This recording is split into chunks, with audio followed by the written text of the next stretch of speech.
Short ಸರ್ಕ್ಯೂಟ್ನಿಂದ ಖಾಸಗಿ ಬಸ್ಸೊಂದು ಹೊತ್ತಿ ಉರಿದ ಘಟನೆ ನಡೆದಿದೆ. ಚಿತ್ರದುರ್ಗ ತಾಲೂಕಿನ ಗುಳಿಯಾಳು ಟೋಲ್ ಬಳಿ ಘಟನೆ ನಡೆದಿದ್ದು, ಅದೃಷ್ಟವಶಾತ್ ಪ್ರಯಾಣಿಕರು ಪ್ರಾಣಾಪಾಯದಿಂದ ಪಾರಾಗಿದ್ದಾರೆ. ಇನ್ನು ದಾವಣಗೆರೆ ಕಡೆಯಿಂದ ಬೆಂಗಳೂರು ಕಡೆಗೆ ತೆರಳುತ್ತಿದ್ದ ಖಾಸಗಿ ಬಸ್ ಇದಾಗಿದೆ. ಇನ್ನು ಬಸ್ನಲ್ಲಿದ್ದ 30ಕ್ಕೂ ಹೆಚ್ಚು ಪ್ರಯಾಣಿಕರು ಪ್ರಾಣಾಪಾಯದಿಂದ ಪಾರಾಗಿದ್ದಾರೆ. ಇನ್ನು ಶಾರ್ಟ್ ಸರ್ಕ್ಯೂಟ್ನಿಂದ ಬೆಂಕಿ ಹೊತ್ತಿಕೊಂಡಿರುವ ಶಂಕೆ ವ್ಯಕ್ತವಾಗಿದ್ದು, ಕೂಡಲೇ ಸ್ಥಳಕ್ಕೆ ಆಗಮಿಸಿದ ಅಗ್ನಿಶಾಮಕ ಸಿಬ್ಬಂದಿ ಬೆಂಕಿ ನಂದಿಸಿ ಹೆಚ್ಚಿನ ಅನಾಹುತ ತಪ್ಪಿಸಿದ್ದಾರೆ. ಇನ್ನು ಐಮಂಗಲ ಪೊಲೀಸ್ ಠಾಣಾ ವ್ಯಾಪ್ತಿಯಲ್ಲಿ ಈ ಒಂದು ಘಟನೆ ನಡೆದಿದೆ.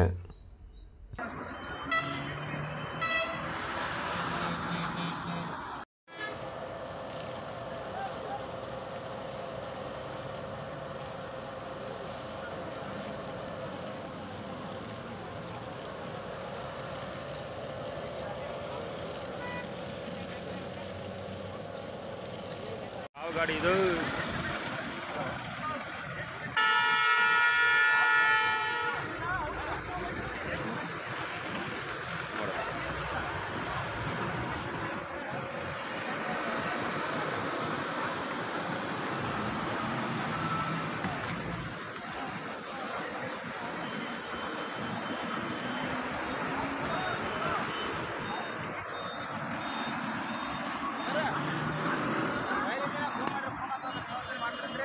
ಮಾಡ್ತೀವಿ